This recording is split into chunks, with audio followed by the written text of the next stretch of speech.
Ratios के increase decrease question में problem आती है ना, अगले 10 से 12 मिनट के बाद ये प्रॉब्लम लाइफ टाइम के लिए खत्म हो जाएगी। रेशियोज के अंदर ना इंक्रीज डिक्रीज वाले क्वेश्चंस बहुत ज्यादा पेपर में आते हैं और बच्चों को बहुत परेशान करते हैं। तो क्यों ना मैं आपको पूरा का पूरा रूल समझा दूं फ्रैक्शन का, इंक्रीज डिक्रीज का क्या है, और बहुत अच्छे अच्छे क्वेश्चंस करा दूं आप लोगों को कैसे रीजन लिखना है, और आपकी ये प्रॉब्लम अच्छे से खत्म हो जाएगी। तो सबसे पहले रेशियोज के इंक्रीज डिक्रीज का जो टॉपिक है उसको समझने से पहले कुछ रूल्स हैं वो आपको क्लियर होना चाहिए।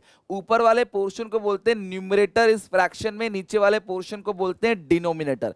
अब सबसे बेसिक रूल ध्यान रखना, अगर ये फ्रैक्शन एक से ज्यादा है, यानी इसका आंसर 1.5 है, 2 है, 3 है, 4 है, तो ट्रीटमेंट अलग होगा। और ये एक से कम है, लाइक 0.75, 0.8, 0.5 है, तो ट्रीटमेंट अलग होगा। और दोनों 1 के बराबर होगा तो ट्रीटमेंट अलग होगा। लेकिन कुछ ऐसे रूल्स हैं, बेसिक रूल, जो आपने छोटी क्लासेस में पढ़े होंगे, जो छठी का बच्चा भी बता सकता है, वो रूल इन सबके लिए कॉमन है। तो पहले मैं कॉमन रूल पे बात करूंगा, फिर ये जो मेन रूल है मैं उसके बारे में बात करूंगा, देन चलेंगे क्वेश्चन के ऊपर, और तसल्ली से आपका 10-15 मिनट के अंदर ये टॉपिक पूरा का पूरा खत्म हो जाएगा। किसी भी फ्रैक्शन में अगर हम न्यूमरेटर को प्लस करते हैं तो रेशियो क्या होता है, इंक्रीज होता है। न्यूमरेटर को माइनस कर देंगे तो ऑब्वियसली रेशियो डिक्रीज हो जाएगा। और अगर डिनोमिनेटर को अगर हम प्लस करेंगे तो रेशियो डिक्रीज होगा, और डिनोमिनेटर अगर हम कम कर देंगे तो रेशियो क्या हो जाएगा, इंक्रीज हो जाएगा। ये बहुत बेसिक बातें हैं और आई होप ये सबको आपको पता होगा। और अगर हम यहां प्लस कर देंगे तो रेशियो बढ़ेगा, और अगर यहां माइनस कर देंगे तो और रेशियो बहुत तेजी से जो है बढ़ जाएगा। लेकिन यहां कम कर देंगे और यहां बढ़ा देंगे तो रेशियो बहुत तेजी से नीचे गिर जाएगा। ये कुछ ऐसा है जैसे सरकार ने आप लोगों को 5 करोड़ रुपए दिए जनता को बांटने के लिए, तो किसी नेता ने अपनी तरफ से 5 करोड़ रुपए और मिला दिए और जनता भी कम कर दिया कि अमीर लोगों को छाड़ दो, गरीब में बांटेंगे, तो हर किसी को बहुत ज्यादा पैसा मिलेगा। और यहाँ पे मान लो सरकार ने 5 करोड़ दिए, तो नेता ने क्या करा, 5 में से 4 करोड़ रुपए अपने घर ले गया, बाकी बचा 1 करोड़ रुपए, और वो और अपने रिश्तेदारों भी बढ़ा दिए उनको बांटने के लिए। तो लोग बढ़ा दिए, अमाउंट कम कर दिए, तो बहुत तेजी से लोगों को कम रेट मिलेगा, लोगों को पैसा बहुत कम मिलेगा। ये हो गए बेसिक चीजें, ये लाइफ टाइम रूल है, ये हमेशा काम आएगा, हमेशा काम आएगा ये। और ये तीनों केसेस में सेम है, रेशियो चाहे कुछ भी हो ये कॉमन है। लेकिन प्रॉब्लम क्या आती है, जब ऊपर नीचे दोनों जगह प्लस माइनस होता है, दोनों जगह सेम चीज होती है, सेम प्लस सेम प्लस दोनों जगह, या सेम माइनस दोनों जगह, वहां प्रॉब्लम आती है। तो ये रूल तो आपको पता भी होगा, ये बहुत बेसिक रूल है, लेकिन ये सीखने वाली चीज है। तो सबसे पहले शुरू करते हैं, अगर कोई भी रेशियो मोर देन 1 है, यानी न्यूमिनेटर ज्यादा है डिनोमिनेटर से, तभी ये रेशियो 1 से ज्यादा आएगा। उसमें अगर आप दोनों जगह माइनस करोगे सेम फिगर, तो रेशियो क्या हो जाएगा, बढ़ जाएगा। और दोनों जगह अगर आप प्लस करोगे तो रेशियो क्या हो जाएगा, घट जाएगा। ये बात ध्यान रखना। ये रूल तब जब मोर देन 1 हो रेशियो, दोनों जगह माइनस करने से रेशियो ऊपर जाएगा, प्लस करने से रेशियो नीचे आएगा। लेकिन यही रूल चेंज हो जाएगा अगर रेशियो लेस देन 1 है, यानी कि x कम है y ज्यादा है, दोनों जगह माइनस करोगे तो रेशियो बढ़ने की जगह घट जाएगा, और दोनों जगह प्लस करोगे रेशियो घटने की जगह बढ़ जाएगा।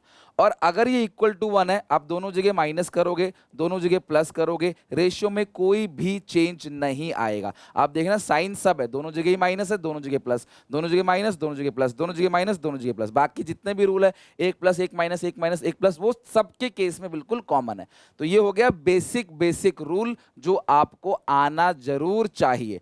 अब एक छोटा सा केस और बन सकता है जो बताने की जरूरत नहीं, जो आप सबको पता है कि कोई भी फ्रैक्शन अगर है, इसमें प्लस इसमें माइनस करोगे सेम फिगर, तो यहां पे कोई चेंज नहीं आएगा। यहां भी माइनस प्लस सेम फिगर करोगे तो यहां भी कोई चेंज नहीं आएगा। सेम प्लस माइनस करोगे तो कहां कोई चेंज आएगा, कोई चेंज नहीं आएगा। तो ये हो गया बेसिक रूल। आई होप आपको ये रूल क्लियर हो गया, इसका स्क्रीनशॉट ले लो। अब चलते हैं क्वेश्चन के ऊपर, अच्छे से क्वेश्चन बना लेते हैं। सबसे पहला, और होपफुली इससे बाहर पेपर में भी ना आए, करंट रेशियो 2:1 है, तो मैंने क्या कहा था, रूल आपको 2:1, यानी कि ये वाला रूल लगेगा। ठीक है, दोनों जगह माइनस तो रेशियो बढ़ेगा, दोनों जगह प्लस तो रेशियो घटेगा। अब एक एक करके पॉइंट्स देखते हैं। अच्छा, इसके रीजन क्या लिखने होते हैं, बहुत सिंपल है। देखो, इसके रीजन लिखने हैं आपको कि क्या बढ़ रहा है, क्या घट रहा है, और रेशियो में क्या चेंज आ रहा है, दैट्स इट। तो आपको पहले रीजन लिखना है कि रेशियो बढ़ेगा, पहले आपको लिखना है इफेक्ट कि रेशियो बढ़ेगा घटेगा या कोई चेंज नहीं आएगा, फिर आपको उसके रीजन बताने हैं। जैसे सबसे पहला करंट रेशियो है जिसका फॉर्मूला है करंट अपॉन करंट लायबिलिटी। अच्छा, एक तरीका और है, जिसको ये रूल रेगुलेशन समझ नहीं आया ना, वो एक काम करना, जैसे इस क्वेश्चन में करंट रेशियो 2:1 दे रखा है, तो करंट असेट को 2 लाख मान लेना, करंट लायबिलिटी को 1 लाख मान लेना, और फिर एक फिगर ले लेना क्वेश्चन में जो भी कुछ बोला हुआ है। जैसे डिबेंचर रिडीम किया है तो देखना इस फिगर का इस पे क्या इंपैक्ट पड़ेगा, अपने आप ही सॉल्व करके देख लेना। आंसर अगर 2:1 से ज्यादा आया तो इंक्रीज, कम आया तो डिक्रीज, यानी न्यूमेरिकल लेके भी कर सकते हो, रूल जाए भाड़ में। लेकिन कई बार न्यूमेरिकल नहीं लिखा रहता, खाली थियोरी लाइन लिखी रहती है, और न्यूमेरिकल में टाइम भी बहुत लगेगा, इतना टाइम का ये होता नहीं है। तो इसको बेटर करने का तरीका क्या है, रूल्स को समझ के रखो, और बेटर वही तरीका है, कम समय में आपका आंसर आ जाएगा। जैसे पहला क्वेश्चन है, डिबेंचर्स को रिडीम किया। ध्यान रखना, हम जब भी डिबेंचर्स को रिडीम करते हैं ना, वो डिबेंचर हमारी करंट लायबिलिटी में पहुंच जाते हैं। डिबेंचर रिडीम करेंगे, करंट लायबिलिटी कम हो जाएगा, और साथ में हमारा कैश भी कम हो जाएगा, क्योंकि हम उनको पैसे दे रहे हैं। और कभी भी दोनों जगह से अगर हम माइनस करते हैं तो रेशियो क्या होता है, अभी पढ़ा था, इंक्रीज दिस ट्रांजेक्शन। रीजन क्या लिखोगे, एक तो इंक्रीज लिखना, फिर लिखना यहाँ पे this transaction leads to reduce in current liability and current asset with the same amount. ये छोड़ो, जो मैंने बताया वो लिख देना। In this case current liability and current asset reduce with the same amount, hence ratio would increase. खत्म बात। अगला, रिसीव फ्रॉम डेटर्स। डेटर से पैसा मिलेगा आपको, तो ये पैसा यहाँ प्लस हो जाएगा, डेटर यहाँ माइनस, ये तो कैंसिल हो गया दोनों के दोनों, तो रेशियो में क्या आएगा, no change. This transaction leads to increase in current asset and decrease in current asset with the same amount and no change in current liability. अगला, इशू किया 2 lakh shares to vendor of machinery. आ क्या गया तुम्हारे पास, machinery, वो current asset में आएगा नहीं, और वेंडर भी जो है वो करंट असेट के अंदर, करंट लायबिलिटी में नहीं आता है, तो यहाँ पे क्या आएगा, no change. This transaction leads to no change in the ratio because current asset and current liability will not affected by this transaction.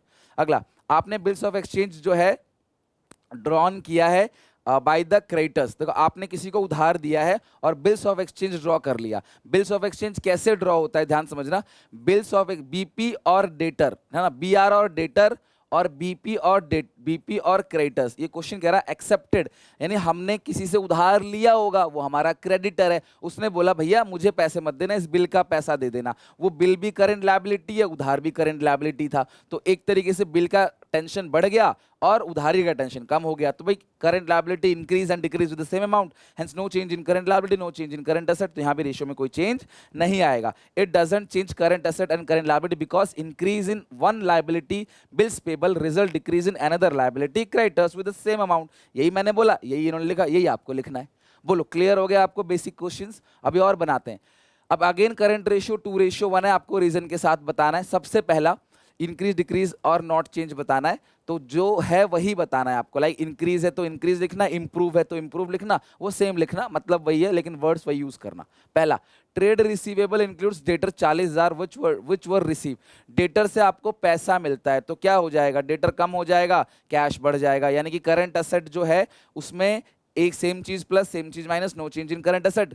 Current liability में भी कोई चेंज नहीं है, तो यहाँ पे क्या आएगा, नो चेंज। रीजन यही लिख देना जो मैंने बताया आपको। Company purchase furniture, vendor paid issue. Furniture खरीदा और भैया इशू कर दिया शेयर्स को, तो फर्नीचर ना ही करंट असेट में आता है, शेयर कैपिटल में आता है, तो ये कहीं भी करंट रेशियो में कोई इंपैक्ट नहीं डालेगा। क्विक रेशियो दे रखा है 1.5। अगेन ये एक से बड़ा है, तो रूल कौन सा लगेगा, एक से बड़ा वाला। मेरे को सच बताऊं बस इतना ही याद है, बाकी सब तो मैं खुद ही बना के लिखता हूं। ये अगर एक दोनों जो है माइनस, तो रेशियो बढ़ेगा, एक से बड़ा है, तो एक से छोटा है तो उल्टा कर देता हूं बस। Purchase of goods for cash, आपने सामान खरीदा है, purchase of goods for cash. और मैंने ना लाइव सेशन के अंदर भी ना कुछ क्वेश्चन कराए हैं इसके, तो प्लीज उन क्वेश्चन को भी जरूर करना जो मैंने महामैराथन में लाइव क्लास में 22 तारीख की शाम को कराया था। डेट इक्विटी रेशियो भी कराया था और करंट रेशियो के बहुत अच्छे अच्छे पॉइंट्स कराए थे, उनको जरूर करना ये इंक्रीज डिक्रीज वाले क्वेश्चन के अंदर। तो सबसे पहला purchase of goods for cash, आपने सामान खरीदा, ध्यान समझना, ये रहा करंट असेट, ये रहा करंट लायबिलिटी। आपने सामान खरीदा तो स्टॉक आपके पास आ गया, गुड्स खरीदा। स्टॉक इसके अंदर प्लस होता नहीं है क्योंकि ये कौन सा रेशियो है, क्विक रेशियो। तो क्विक रेशियो में आपका स्टॉक तो प्लस होगा नहीं, और जाएगा क्या, कैश। तो कभी भी न्यूमरेटर से माइनस करोगे तो रेशियो तो घटेगा ही घटेगा। So quick assets are decreasing various current liability will remain same, hence there is no change in quick ratio. अगला है bills payable paid at maturity. आप बिल्स पेबल की पेमेंट करोगे तो बिल्स पेबल करंट लायबिलिटी है, current liability कम हो जाएगा, कैश से पेमेंट करोगे, दोनों जगह से माइनस करने पे रेशियो बढ़ता है क्योंकि रेशियो एक से ज्यादा है, तो लिखोगे improve quick asset and current liability are decreasing by the same amount. कितना सिंपल रीजन लिखा है, एक लाइन के अंदर रीजन आपको लिखना है, ठीक है, लिखना जरूर है। लेकिन सेल ऑफ गुड्स कॉस्टिंग 18,000 की चीज को 16,000 में बेचा, यही सेम पॉइंट आपके पेपर में करंट रेशियो में आ सकता है, सेम चीजें, ठीक है, ध्यान रखना, करंट रेशियो में सेम चीजें पूछ सकता है, सेम पॉइंट्स, तो आप उसका भी ट्रीटमेंट करोगे। अगला है, ये पॉइंट इंपोर्टेंट था कि यहाँ पे भैया सिर्फ कैश जाएगा, स्टॉक नहीं आता कोई एसेट में। अगर यही सेम पॉइंट करंट रेशियो का होता तो आंसर होता नो चेंज, क्योंकि सामान आ गया, पैसा चला गया, नो चेंज। लेकिन यहाँ पे सामान नहीं आता, कोई एसेट में स्टॉक इंक्लूड नहीं होता है, ठीक है। अगला है सेल ऑफ गुड्स कॉस्टिंग, 18 की चीज को 16 में बेच, सामान कितने से चला गया, 18,000 से, कैश कितना आ गया, 16,000। ये करते जब हम करंट रेशियो निकालते तो करंट रेशियो हम कहते हैं रेशियो कम हो गया 2000 से, नेट अगर करंट एसेट 2000 से कम हो गया, करंट लायबिलिटी में कोई चेंज नहीं, तो रेशियो डिक्रीज हो गया। बट यहाँ पे आपको क्विक रेशियो पूछा है, तो गुड्स को बेचोगे, गुड्स तो इसके अंदर होता ही नहीं है क्विक एसेट के अंदर, तो सिर्फ कैश आएगा, तो सिर्फ न्यूमरेटर बढ़ेगा तो रेशियो इंक्रीज होगा, रेशियो इंप्रूव होगा, quick assets are increasing and current liability remains same, quick asset बढ़ रहा है करंट, क्योंकि यहाँ पे स्टॉक तो जाता, स्टॉक तो होता ही नहीं, जाएगा कहाँ से, मेरी जेब में 100 रुपये नहीं है तो मैं आपको 100 रुपये निकाल कर दूं कैसे, जब स्टॉक है ही नहीं क्विक एसेट के अंदर, तो फिर माइनस कैसे हो जाएगा, करंट से होगा। Cash collected from debtor, debtor आपके कम हो गया, कैश आपका आ गया, current asset increase and decrease with the same amount, no change in current liability, hence ratio not change. अगला है डेट टू इक्विटी रेशियो, 2:1 है, आपको रीजन के साथ बताना है। रेशियो बहुत अच्छा पॉइंट है, this question is very very good, और आप ऐसा मैंने लाइव में भी करा रखा है, बहुत जरूरी है। परचेज ऑफ फिक्स एसेट, आपको कौन सा रेशियो पूछा है, डेट इक्विटी, डेट इक्विटी और purchase of fix asset taking a loan, आपने फिक्स एसेट खरीदा, आएगा फिक्स एसेट, वो यहाँ कहीं नहीं आएगा, लेकिन लोन आपने लिया है तो लोन ये न्यूमरेटर में प्लस हो जाएगा, तो आपका ऑलमोस्ट रेशियो बढ़ेगा, because this transaction leads to increase in debt, no change in equity, hence ratio would improve. देखो रेशियो इंक्रीज है, आपको इंक्रीज पूछा है तो आपने इंक्रीज लिख दिया, total long term date will increase और शेयरहोल्डर फंड जो है वो रिमेन्स नॉट चेंज, वो सेम रहेगा। दूसरा, इतना लंबा नहीं लिख के आप सीधा ऐसा भी लिख सकते हो एक लाइन में ना, वो भी चलेगा। अगला, सेल ऑफ फिक्स एसेट 40,000 का है, लॉस ऑफ 5,000, ध्यान समझना, फिक्स एसेट तो यहाँ से जाएगा नहीं, सेल किया वहाँ से होता ही नहीं, यहाँ से कहाँ जाएगा, फिक्स एसेट तो फिक्स एसेट के अंदर आएगा ना, डेट और इक्विटी में थोड़ी आएगा। लेकिन जो लॉस हुआ है 5,000 का, लॉस 5,000 का यहाँ से कम हो जाएगा, लॉस डिनोमिनेटर को क्या करता है, कम करता है, तो रेशियो बढ़ेगा, डिनोमिनेटर कम करोगे रेशियो बढ़ेगा ना, रूल्स देखा है, देखो डिनोमिनेटर को कम करते हैं जब भी, ये रहा, तो रेशियो क्या होता है, बढ़ता है, कॉमन रूल है, हर जगह लगता है, बस यही एक थोड़ा एक्सेप्शन, बाकी सब कॉमन रूल है, बाकी सब आपकी 6ठी क्लास की चीजें हैं। तो भैया यहाँ पे रेशियो बढ़ जाएगा, देखो रेशियो क्या हो गया, इंक्रीज हो गया, आप क्या लिखोगे, equity decreases, no change in debt, खत्म।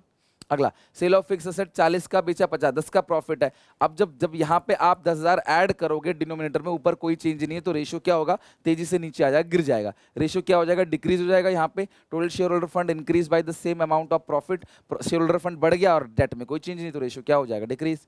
अगला, issue of new share for cash, आप शेयर इशू करोगे तो इक्विटी बढ़ जाएगा, डेट में कोई चेंज नहीं और कैश बढ़ जाएगा, यानी करंट रेशियो भी बढ़ेगा, और लेकिन यहाँ पे प्लस करोगे तो ये रेशियो क्या होगा, घट जाएगा, डिनोमिनेटर में प्लस करोगे तो रेशियो घट जाएगा। देखो इसका आंसर रेशियो डिक्रीज, चौथे पॉइंट का, तो चौथे पॉइंट का रीजन नहीं, हाँ चौथे पॉइंट का रीजन क्या लिखोगे, रेशियो क्यों डिक्रीज हो रहा है, रेशियो डिक्रीज इसलिए हो रहा है क्योंकि भैया शेयर इशू करने से equity shares capital, share holder fund बढ़ रहा है और नो चेंज इन आपका, उसमें कोई चेंज नहीं डेट में।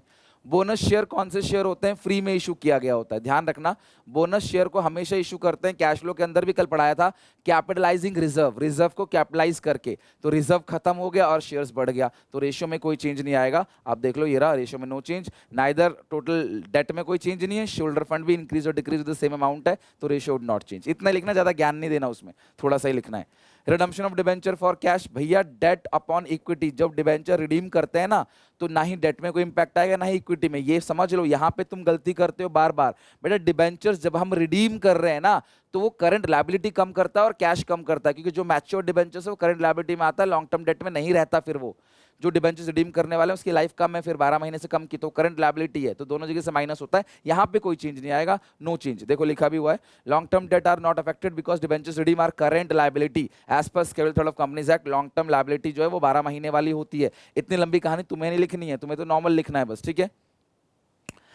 एक सेकेंड, ये रहा conversion of debenture into equity share, debentures को इक्विटी शेयर्स में कन्वर्ट कर रहे हैं, तो अगेन ये डिबेंचर करंट लायबिलिटी में चला गया होगा, तो डिबेंचर्स कम हो गया तो करंट लायबिलिटी कम हो गया, डेट में कोई चेंज नहीं, और शेयर्स इशू करेंगे तो भाई शेयर्स क्या हो जाएगा, इक्विटी बढ़ जाएगा, डिनोमिनेटर प्लस हो जाएगा तो रेशियो क्या हो जाएगा, डिक्रीज करेगा। चेक करो ये ratio decrease, debentures redeem are part of current liability, और जो शेयर्स उसके बदले आ रहे हैं, पैसे की जगह शेयर इशू कर रहे हो तो शेयर्स क्या हो रहा है आपका बढ़ जाएगा, डिनोमिनेटर प्लस होते ही रेशियो क्या हो जाएगा, जैसे डिनोमिनेटर प्लस होगा रेशियो घटने लग जाएगा। अगला declaration of final dividend, dividend हमेशा हम किससे डिक्लेयर करते हैं, प्रॉफिट से डिक्लेयर करते हैं, डेट में तो कोई चेंज नहीं आएगा, लेकिन इक्विटी आपका जो है वो कम हो जाएगा तो रेशियो क्या होगा, इंक्रीज, क्योंकि प्रॉफिट कम हो जाएगा ना, रेशियो इंक्रीज। देखो total share holder fund have decrease by the amount of profit, क्योंकि प्रॉफिट अप्रोप्रिएशन से तो डिविडेंड को डिक्लेयर करेंगे, लेकिन डेट में कोई चेंज नहीं है तो रेशियो क्या हो जाएगा, इंक्रीज हो जाएगा। Done.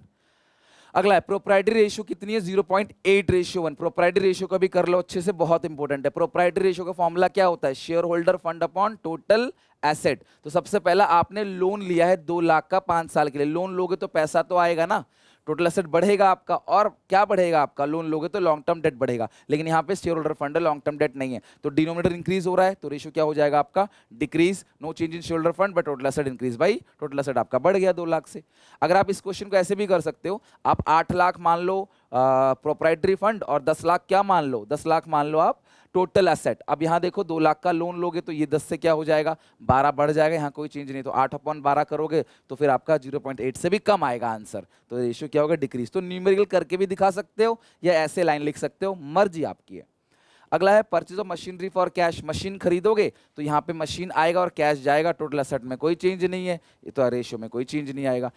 Redeem 5% redeemable preference shares of 1 lakh, 1 lakh के प्रेफरेंस शेयर्स रिडीम कर दिया आपने, तो यहाँ शेयर्स कम हो जाएगा आपका, जैसे आप 1 लाख के प्रेफरेंस रिडीम करोगे, और साथ में आपका जो कैश है वो भी चला जाएगा, दोनों जगह से माइनस, तो रेशियो बढ़ता है। रुको, रेशियो तब बढ़ता है जब 1 से बड़ा होता है, लेकिन 1 से छोटा है, दोनों जगह से माइनस करोगे तो रेशियो बढ़ने की जगह घट जाएगा। Both share holder fund and total asset decrease by the same amount, तो रेशियो क्या हो जाएगा, डिक्रीज। आई होप आपको समझ आ रहा होगा। आप जो जो रिक्वेस्ट कर रहे हो सारी वीडियोस आएंगी, कमेंट्स में लिख देना, अपना प्यार जरूर बना के रखना बस। इशू शेयर कर रहे हो, वेंडर को मशीन खरीदी है 4 लाख, तो क्या आएगा, मशीन आ जाएगा तुम्हारे पास, प्लस शेयर कैपिटल भी बढ़ जाएगा तुम्हारा, दोनों जगह से प्लस करने पे रेशियो क्या होता है, घटता है, लेकिन तब घटता है जब रेशियो 2:1 हो या 1 से ज्यादा हो, ये 1 से कम है तो उल्टा हो जाएगा, ये बढ़ जाएगा। Share holder fund and total asset are increase by the same amount, तो रेशियो क्या होगा, इंक्रीज होगा। सो ये रूल जो मैंने आपको बताया that is very very important, आप इसको अच्छे से समझ लेना। बेसिकली ये और ये रूल तो छठी वाले हैं, तो सब किसी को आता ही है। और देखते हैं, खत्म। चलो, तो आई होप आपको अच्छे से इंक्रीज डिक्रीज वाले क्वेश्चन भी समझ आ गया होगा। आज बहुत कुछ और वीडियोस आने वाला है, स्टे ट्यून, मिलते हैं नेक्स्ट वीडियो में। Till then take care, bye bye. कल सुबह लाइव जरूर आना 4 बजे।